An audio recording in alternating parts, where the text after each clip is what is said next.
ಶಬರಿಮಲೆ ದೇಗುಲದಲ್ಲಿರುವ ಶ್ರೀ ಅಯ್ಯಪ್ಪ ಸ್ವಾಮಿ ದೇವಸ್ಥಾನದ ಗರ್ಭಗುಡಿಯ ಬಾಗಿಲುಗಳಿಗೆ ಹಾಕಲಾಗಿದ್ದ ಸ್ವರ್ಣ ಕವಚದಲ್ಲಿ ಸುಮಾರು 4.5 ಕೆಜಿಯಷ್ಟು ಬಂಗಾರ ನಾಪತ್ತೆಯಾಗಿದೆ ಅನ್ನೋ ವಿಚಾರ ಈಗ ಬೆಳಕಿಗೆ ಬಂದಿದೆ. ಇದು ಕೇರಳದ ರಾಜಕೀಯ ವಲಯದಲ್ಲಿ ವಿವಾದ ಸೃಷ್ಟಿಸಿದ್ದು, ಅಲ್ಲಿನ ಹೈಕೋರ್ಟ್ ಆದೇಶದ ಮೇರೆಗೆ ಈ ಪ್ರಕರಣವನ್ನ ವಿಶೇಷ ತನಿಖಾ ತಂಡದ ಮೂಲಕ ತನಿಖೆಗೆ ಒಳಪಡಿಸಲಾಗಿದೆ. ಆ ಚಿನ್ನದ ಕವಚವನ್ನ ವಿಜಯ್ ಮಲ್ಯ ದಾನ ಕೊಟ್ಟಿದ್ದು ಎನ್ನಲಾಗಿದೆ. ಅವು ಕಾಂತಾರ ಚಿತ್ರದ ನಟನ ಮನೆಗೆ ಹೋಗಿದ್ಯಾಕೆ ಅನ್ನೋ ವಿವರಣೆ ಇಲ್ಲಿದೆ. ಶಬರಿಮಲೆಯಲ್ಲಿರುವ ಶ್ರೀ ಅಯ್ಯಪ್ಪ ಸ್ವಾಮಿ ದೇವಸ್ಥಾನದ ಗರ್ಭಗುಡಿಯ ದ್ವಾರಗಳಿಗೆ ಹಾಗೂ ಆ ದ್ವಾರದ ಅಕ್ಕಪಕ್ಕದಲ್ಲಿರುವ 2 ದ್ವಾರಪಾಲಕರ ಮೂರ್ತಿಗಳಿಗೆ ಹೊದಿಸಲಾಗಿದ್ದ ಚಿನ್ನದ ಕವಚಗಳಿಗೆ ಚಿನ್ನದ ಮರುಲೇಪನ ಮಾಡುವ ಕೆಲಸಕ್ಕಾಗಿ 2019ರಲ್ಲಿ ಆ ಕವಚಗಳನ್ನ ಚೆನ್ನೈ ಮೂಲದ ಕಂಪನಿಯೊಂದಕ್ಕೆ ಗುತ್ತಿಗೆ ನೀಡಲಾಗಿತ್ತು. ಆ ಕಂಪನಿಯ ಹೆಸರು ಸ್ಮಾರ್ಟ್ ಕ್ರಿಯೇಷನ್ಸ್. ಕಂಪನಿಯ ಮಾಲೀಕ ಉನ್ನಿಕೃಷ್ಣನ್ ಪೊಟ್ಟಿ ಎಂಬುವರು ಈ ಕವಚಗಳಿಗೆ ಚಿನ್ನದ ಮರುಲೇಪನವನ್ನ ಉಚಿತವಾಗಿ ಸೇವೆಯ ರೂಪದಲ್ಲಿ ಮಾಡಿಕೊಡುವುದಾಗಿ ಶಬರಿಮಲೆ ದೇವಾಲಯದ ಆಡಳಿತ ಮಂಡಳಿಯಾದ ಕೇರಳದ ಟ್ರಾವೆಂಕೂರ್ ದೇವೋಸ್ಟಂ ಮಂಡಳಿಗೆ ಮಾಡಿಕೊಂಡಿದ್ದ ಮನವಿಯ ಮೇರೆಗೆ ಆ ಕೆಲಸವನ್ನ ಸ್ಮಾರ್ಟ್ ಕ್ರಿಯೇಷನ್ಸ್ಗೆ ನೀಡಲಾಗಿತ್ತು. ಆ ಕೆಲಸಕ್ಕಾಗಿ 2019ರ ಜುಲೈ 19ರಲ್ಲಿ ಚಿನ್ನದ ಕವಚಗಳನ್ನು ತೆಗೆದು ಅವುಗಳನ್ನ ತೂಕ ಹಾಕಿದಾಗ 42.8 ಕೆಜಿ ತೂಕ ಇತ್ತು. ಅವುಗಳು ಚೆನ್ನೈನಲ್ಲಿರುವ ಸ್ಮಾರ್ಟ್ ಕ್ರಿಯೇಷನ್ಸ್ಗೆ ಪ್ರಯಾಣ ಬೆಳೆಸಿ ಮರುದಿನ ಅಂದ್ರೆ ಜುಲೈ 20ರಂದು ತಲುಪಬೇಕಿತ್ತು. ಆದ್ರೆ ಅವು 39 ದಿನಗಳ ನಂತರ ಚೆನ್ನೈನಲ್ಲಿರುವ ಸ್ಮಾರ್ಟ್ ಕ್ರಿಯೇಷನ್ಸ್ ವರ್ಕ್ಶಾಪ್ಗೆ ತಲುಪಿದೆ.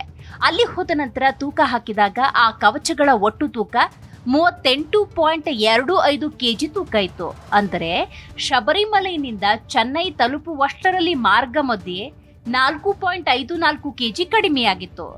ಆ ಚಿನ್ನ ಹೋದದ್ದೆಲ್ಲಿಗೆ? ಇದು ಈಗ ಉದ್ಭವಿಸಿರುವ ಪ್ರಶ್ನೆ. ಶಬರಿಮಲೆಯಿಂದ ಚೆನ್ನೈ ತಲುಪಲು 39 ದಿನಗಳವರೆಗೆ ತೆಗೆದುಕೊಳ್ಳಲಾಗಿದೆ. ಈ ಅವಧಿಯಲ್ಲಿ ಬೆಂಗಳೂರು ಸೇರಿ ಅನೇಕ ಕಡೆಗೆ ಆ ಚಿನ್ನದ ಕವಚಗಳನ್ನು ಕೊಂಡೊಯ್ಯಲಾಗಿದೆ. ಮೊದಲು ಕೇರಳದ ಕೊಟ್ಟಾಯಂನ ದೇವಸ್ಥಾನಕ್ಕೆ ಕೊಂಡೊಯ್ಯಲಾಗಿದೆ. ಅಲ್ಲಿಂದ ಆಂಧ್ರ ಪ್ರದೇಶಕ್ಕೆ ತೆಗೆದುಕೊಂಡು ಹೋಗಲಾಗಿದೆ. ಆನಂತರ ಬೆಂಗಳೂರಿನ ಶ್ರೀರಾಂಪುರಂನಲ್ಲಿರುವ ಅಯ್ಯಪ್ಪ ದೇವಸ್ಥಾನಕ್ಕೆ ತೆಗೆದುಕೊಂಡು ಬರಲಾಗಿದೆ. ಬೆಂಗಳೂರಿನಿಂದ ಮಲಯಾಳಂ ನಟ ಜಯರಾಮ್ ಅವರ ಚೆನ್ನೈ ನಿವಾಸಕ್ಕೆ ಕೊಂಡೊಯ್ಯಲಾಗಿದೆ. ಈಗ ವಿಶ್ವದೆಲ್ಲೆಡೆ ಸದ್ದು ಮಾಡಿರುವ ಕಾಂತಾರ ಚಾಪ್ಟರ್ 1 ಚಿತ್ರದಲ್ಲಿ ರಾಜನ ಪಾತ್ರದಲ್ಲಿ ಇವರು ಕಾಣಿಸಿಕೊಂಡಿದ್ದಾರೆ. ಚೆನ್ನೈನಲ್ಲಿ ಅವರದೊಂದು ಬೃಹತ್ ಬಂಗಲೆ ಇದೆ. ಅಲ್ಲಿ 2019ರಲ್ಲಿ ಒಂದು ದೊಡ್ಡ ಮಟ್ಟದ ಪೂಜೆ ಇಟ್ಟುಕೊಳ್ಳಲಾಗಿತ್ತು. ಆ ಪೂಜೆಗೆ ಈ ಚಿನ್ನದ ಕವಚಗಳನ್ನ ಇರಿಸಲಾಗಿತ್ತು. ಆ ಪೂಜೆಯ ನಂತರ ಚಿನ್ನದ ಕವಚಗಳನ್ನ ನೇರವಾಗಿ ಸ್ಮಾರ್ಟ್ ಕ್ರಿಯೇಷನ್ಸ್ ಕಂಪನಿಯ ವರ್ಕ್ಶಾಪ್ಗೆ ಕಳುಹಿಸಲಾಗುತ್ತೆ. ಇಷ್ಟೆಲ್ಲ ಸುತ್ತಾಡದ ಮೇಲೆ ಆ ಚಿನ್ನದ ಕವಚಗಳು ಸ್ಮಾರ್ಟ್ ಕ್ರಿಯೇಷನ್ಸ್ ಕಂಪನಿಯ ವರ್ಕ್ಶಾಪ್ ಅನ್ನ ತಲುಪ್ತವೆ. ಅಲ್ಲಿ ಆ ಕವಚಗಳನ್ನ ಒಟ್ಟಾರೆಯಾಗಿ ತೂಕ ಹಾಕಿದಾಗ 38.2 ಕೆಜಿ ಇದ್ದದ್ದು ಗೊತ್ತಾಗಿದೆ. ಅವುಗಳಿಗೆ ಚಿನ್ನದ ಮರುಲೇಪನ ಮಾಡಿ 2019ರ ಸೆಪ್ಟೆಂಬರ್ 11ರಂದು ಪುನಃ ದೇವಸ್ಥಾನಕ್ಕೆ ತಂದು ಪೂಜಾ ವಿಧಿವಿಧಾನಗಳ ಮೂಲಕ ಆ ಚಿನ್ನದ ಕವಚಗಳನ್ನ ಗರ್ಭಗುಡಿಯ ಬಾಗಿಲುಗಳಿಗೆ ಹಾಗೂ ದ್ವಾರಪಾಲಕರಿಗೆ ತೊಡಿಸಲಾಯಿತು. ಈಗ ಉದ್ಭವಿಸಿರುವ ಪ್ರಶ್ನೆಗಳಂದ್ರೆ, ಚೆನ್ನೈನ ವರ್ಕ್ಶಾಪ್ ಸೇರಿದ ಕವಚಗಳು ನಿಜಕ್ಕೂ ಶಬರಿಮಲೆ ದೇಗುಲದ ಗರ್ಭಗುಡಿಯ ಬಾಗಿಲಿನ ಕವಚಗಳೇ? ಹೌದು, ಅವೇ ಕವಚಗಳು ಎಂದಾಗಿದ್ರೆ ಅವುಗಳ ತೂಕದಲ್ಲೇಕೆ ವ್ಯತ್ಯಾಸ ಬಂತು? ಚಿನ್ನದ ಕವಚಗಳ ನಿಜವಾದ ಜವಾಬ್ದಾರಿ ಯಾರದ್ದು? ಈಗ ಚಿನ್ನದ ಲೋಪವಾಗಿರುವುದಕ್ಕೆ ಹೊಣೆ ಯಾರು? ದೇವಸ್ಥಾನದಿಂದ ಹೋಗುವಾಗ ಚಿನ್ನದ ಕವಚಗಳಾಗಿ ಹೋಗಿದ್ದವು, ಆ ನಂತರ ತಾಮ್ರದ ಮೇಲಿನ ಚಿನ್ನ ಲೇಪಿತ ಕವಚಗಳಾಗಿ ದೇವಸ್ಥಾನಕ್ಕೆ ಬಂದದ್ದು ಹೇಗೆ? ಇದೆಲ್ಲದರ ಜೊತೆಗೆ ಸ್ಮಾರ್ಟ್ ಕ್ರಿಯೇಷನ್ಸ್ ಮಾಲೀಕ ಉನ್ನಿಕೃಷ್ಣನ್ ಪೊಟ್ಟಿ ಅವರು 2019ರಲ್ಲಿ ಟ್ರಾವೆಂಕೋ ದೇವೋಸ್ಟ ಮಂಡಳಿಗೆ ಕಳುಹಿಸಿದ್ದ ಇಮೇಲ್ನಲ್ಲಿ ದೇವಸ್ಥಾನದ ಗರ್ಭಗುಡಿಯ ಬಾಗಿಲಿನ ಹಾಗೂ ದ್ವಾರಪಾಲಕರ ಕವಚಗಳಿಗೆ ಚಿನ್ನದ ಮರುಲೇಪನ ಮಾಡುವಾಗ ಏನಾದರೂ ಚಿನ್ನ ಮಿಕ್ಕಿದ್ರೆ ಆ ಚಿನ್ನವನ್ನ ತಾವು ತಮ್ಮ ಸ್ವಂತ ಕಾರ್ಯಗಳಿಗೆ ಬಳಸಲು ಅನುಮತಿ ಕೊಡಬೇಕು ಎಂದು ಮನವಿ ಮಾಡಿದ್ದರ ಹಿಂದಿನ ಮರ್ಮ ಏನು? 6 ವರ್ಷಗಳ ಹಿಂದೆ 2019ರಲ್ಲಿ ಹೀಗೆ ಚಿನ್ನದ ತೂಕ ಕಡಿಮೆಯಾಗಿದ್ದು ಬೆಳಕಿಗೆ ಬಂದಿದ್ರು. ಪುನಃ ಇತ್ತೀಚೆಗೆ ಅದೇ ಸ್ಮಾರ್ಟ್ ಕ್ರಿಯೇಷನ್ಸ್ ಕಂಪನಿಗೆ ಮತ್ತದೇ ಕವಚಗಳ ಚಿನ್ನದ ಮರುಲೇಪನದ ಕೆಲಸ ವಹಿಸಿದ್ದೇಕೆ ಅನ್ನೋ ಪ್ರಶ್ನೆ. ಈ ಪ್ರಶ್ನೆಗಳನ್ನಿಟ್ಟುಕೊಂಡು ಕೇರಳದ ವಿಪಕ್ಷಗಳು ಆಡಳಿತಾರೂಢ ಪಿಣರಾಯಿ ವಿಜಯನ್ ಸರ್ಕಾರದ ವಿರುದ್ಧ ಮುಗಿಬಿದ್ದಿವೆ.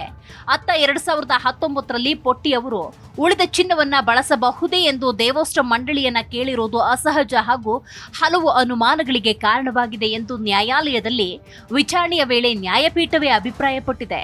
ಹಾಗಾಗಿ ಕೇರಳ ಹೈಕೋರ್ಟ್ ಸೂಚನೆಯ ಮೇರೆಗೆ ತನಿಖೆಗೆ ಆದೇಶಿಸಲಾಗಿದೆ. ಇದೆಲ್ಲದರ ನಡುವೆ 1997ರಿಂದ 2000ನೇ ಇಸ್ವಿಯವರೆಗೆ ಶಬರಿಮಲೆ ದೇವಸ್ಥಾನದಲ್ಲಿ ಸರ್ಕಾರದ ಪರವಾಗಿ ವಿಶೇಷ ಆಯುಕ್ತರಾಗಿ ಸೇವೆ ಸಲ್ಲಿಸಿರುವ ನ್ಯಾಯಮೂರ್ತಿ ಕೆಪಿ ಬಾಲಚಂದ್ರನ್ ಅವರು ಖಾಸಗಿ ಮಾಧ್ಯಮವೊಂದಕ್ಕೆ ಮಾತನಾಡಿದ್ದು 1997ರಲ್ಲಿ ವಿಜಯ್ ಮಲ್ಯ ಹಾಗೂ ಇತರ ದಾನಿಗಳಿಂದ ಬಂದಿದ್ದ ಚಿನ್ನವನ್ನ ತಗಡುಗಳಾಗಿ ಮಾರ್ಪಾಟು ಮಾಡಿ ಅವುಗಳನ್ನ ಗರ್ಭಗುಡಿಯ ಬಾಗಿಲಿಗೆ ಹಾಗೂ ದ್ವಾರಪಾಲಕರ ವಿಗ್ರಹಗಳಿಗೆ ಬೇಕಾದ ಕವಚಗಳನ್ನ ದೇವಸ್ಥಾನದ ಆವರಣದಲ್ಲೇ ಇರುವ ಕಟ್ಟಡವೊಂದರಲ್ಲಿ 1999ರಲ್ಲಿ ನಿರ್ವಹಿಸಲಾಗಿತ್ತು. ಆದರೆ ಚಿನ್ನದ ಮರುಲೇಪನ ಕೆಲಸವನ್ನ 2019ರಲ್ಲಿ ಯಾಕೆ ಬೇರೆ ಕಂಪನಿಗೆ ಹಸ್ತಾಂತರಿಸಲಾಯಿತು? ಸರ್ಕಾರಿ ಸ್ವಾಮ್ಯದ ಈ ದೇವಸ್ಥಾನದ ಸಂಪತ್ತನ್ನ ಹೀಗೆ ಅನ್ಯ ಕಂಪನಿಗೆ ವರ್ಗಾಯಿಸುವಾಗ ಹೈಕೋರ್ಟ್ ಅನುಮತಿಯನ್ನ ಯಾಕೆ ಪಡೆಯಲಿಲ್ಲ? ಜೊತೆಗೆ ಸರ್ಕಾರಿ ಅಧಿಕಾರಿಗಳ ಸಮಕ್ಷಮದಲ್ಲಿ ಆ ಸಂಪತ್ತನ್ನ ಯಾಕೆ ಚೆನ್ನೈಗೆ ಸಾಗಿಸಲಿಲ್ಲ ಅಂತ ಪ್ರಶ್ನಿಸಿದ್ದಾರೆ. ಅಂದಹಾಗೆ ಇಲ್ಲಿ ಈ ಚಿನ್ನದ ಕವಚಗಳ ವಿಚಾರಕ್ಕೆ ಬಂದಾಗ ಈ ಕವಚಗಳು ಯಾರು ಕೊಟ್ಟಿದ್ದು ಅನ್ನೋ ವಿಷಯ ಮುನ್ನೆಲೆಗೆ ಬಂದಿದೆ.